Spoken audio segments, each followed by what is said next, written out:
Welcome to Hush. So, I'm Jill. I have 5 children, 5 boys, and the last year and a few months we've been going through a lot. So, my life has really changed a lot, and it's allowed me to do some really deep thinking. So, today we're going to talk about something really dull and boring. Because all this excitement and all of this craziness has just led me to simplicity. Responsibility. That is such a loaded word, right? Like, I hear responsibility and I feel like my shoulders tense up and my neck tenses up. Like I have to be carrying some kind of load. As if responsibility equals baggage and struggle. And since we tend to have this feeling about the word responsibility, when we hear it, it's really easy to want to run from it, right? The thing is that when we change our thinking, responsibility can become freedom. Stay with me. Follow me on this one. I'm talking about taking responsibility for our own lives. I just read a reading yesterday. It should be coming out the day before this video comes out. So if you listen to the previous videos, you should have already heard it. And it's called Lies. And when I reread it, I had forgotten that I had written it. And I was like, wow, this is so deep. This is so good.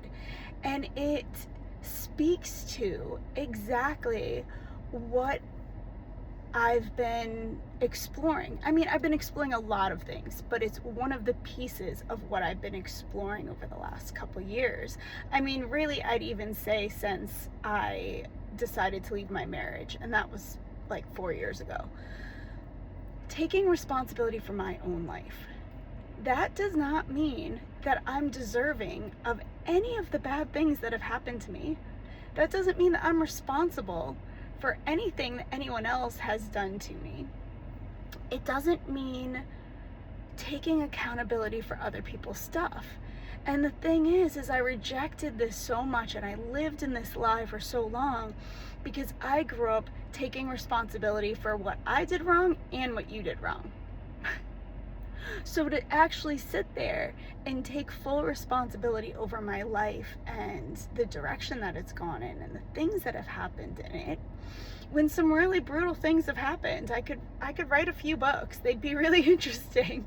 People have told me that before when I tell them stories. They're like, that's a book right there. And I'm like, yeah, that's only one of my stories, and it's not the craziest one. But I am responsible for everything that's happened to me in my life. That does not mean that I deserved everything that happened in my life, or that I'm responsible for the role that other people played in it. But when I started to take full responsibility, it really went to the depths last summer. I lost my children for 6 months. And the things that were being said about me weren't true. But am I a perfect mom? No. I've done some crappy things as a mom. I'm human. I was in an awful marriage. I was stressed out all the time. I got really sick. I couldn't be there for my kids the way I wanted to be. It's what really pushed me to break free of all that and leave, was my love for my kids and wanting to do better for them, because I wasn't doing my best for them. So it isn't to say that I didn't do things wrong as a mom, but certainly nothing worthy of having my children taken. But when they were, it left me so alone and in such a place of like die or find a way to live, that the only way for me to move forward was to say, hey, you made a decision to marry that man. You made a decision to have children with him. You made a decision to stay.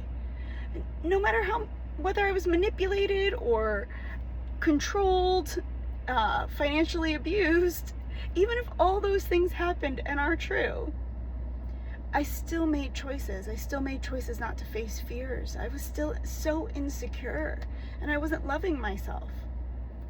So I did things that put me in a place where I'm directly responsible for the things that have happened. And that is the most brutal responsibility that I hope it's the most brutal responsibility that I could take in my entire life, because I certainly don't want to have to go through more in order to learn this lesson. Taking responsibility set me free, because it taught me that I don't have to repeat those mistakes. I no longer have to repeat the patterns of my life, because if I have responsibility in why my life has been the way it's been, then I have responsibility and I have power and control over how my life continues on. And if any of you know me and have known me for some time, you know that my life now, even in the midst of a lot still happening, is far better than it's ever been. I'm happier than I've ever been. I have more fun. I have more friends. I have more joy. In the midst of being full of heartache. I get to have it all, you know? I get to feel it all. I get to take responsibility, move forward, and assure that this will never happen again, right? So, anyways, this is all about taking responsibility, and how instead of it being a burden, seeing how taking responsibility can actually be freedom to become the creator of your life, and to be able to know that you have a choice in every moment, which, if you have read my writings, it's like every other one mentions something about choice, that I have a choice. Discovering I have a choice to make in every moment, and teaching my children that. So when they get really upset and they feel like, oh, I have to do this. Why do we have to do this, Mom? It's like, well, you have a choice. You either do this, and this is your consequence. Or you do this, and this is your consequence. And one consequence is something they want, and one is something they don't want. But they have a choice. And teaching them that they always have a choice. So as I'm learning, it's allowing me to be a better and better mother, because I get to help them learn at a much younger age than I was able to. So in the end, I am embracing fully taking responsibility for my life, even when it's really, really hard. Some days it's easy, and some days it's really hard. Until next time, Jill.